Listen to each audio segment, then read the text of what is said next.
Hi everyone, this is Chris from Cloud Computing with Kids. So today I'm going to show you how to SSH into your EC2 instance. So first we're going to make an EC2 instance. Um, so we already went over this process yesterday, so I'll speed it up, or last video actually. This time we're not going to put any user data because we are going to add it later. So just put in your normal stuff here, and I'll call this something like that. And finally I'm going to add my rule. Uh, so we are going to make a new security group, that way we don't have to put this each time we make an instance. I'm just gonna call it something like EC2 startup, and then the description doesn't really matter either, I'll just call it the same thing. And finally we're going to go to review and launch. So since I did not save or I actually lost it, I'm going to make a new key pair, and make sure you don't lose this one. So I'll call it something like that, and I'm going to save this onto my desktop and just drag it off screen. And finally we're going to launch our instance. So the next thing you need is Putty. So the download link is in the description at the moment, and we're going to be installing the 64-bit. I've already installed it, but you can go ahead and install whichever one you use. So again, 64-bit, I already have it installed, so I'm not going to go through that process. So next I'm going to hit this start and then find the Putty, and we're going to need Putty gen here. Um, so we're going to key and or load file and then load in our key that we just saved from earlier. Make sure to click all files so you're able to see it. And I have located it, so I'm now going to open it.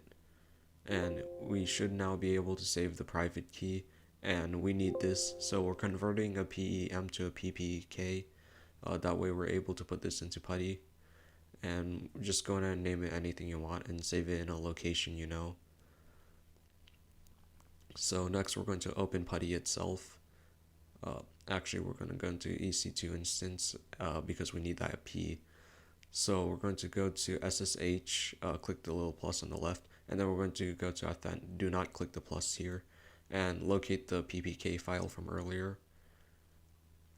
Finally we're going to go back into session logging, or just session, and then type in ec2-user and at your public IPv4 address.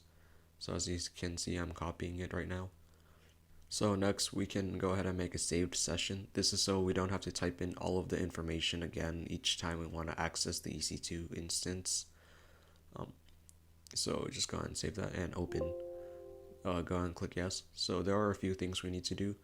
For example, if we want to access the website right now, we can't because we don't actually have any user data there. So we have to do a few things in order to access it. So first we're going to do sudo yum update-y. We're just go ahead and updating everything. And if you don't know, this is actually the user data from last time.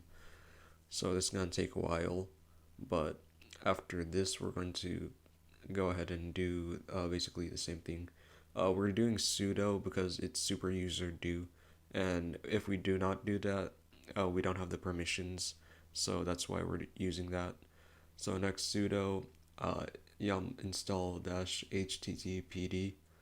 We're installing the web server right now, and now that we're done, we're going to do sudo systemctl start httpd. And next we're going to do sudo systemctl enable httpd.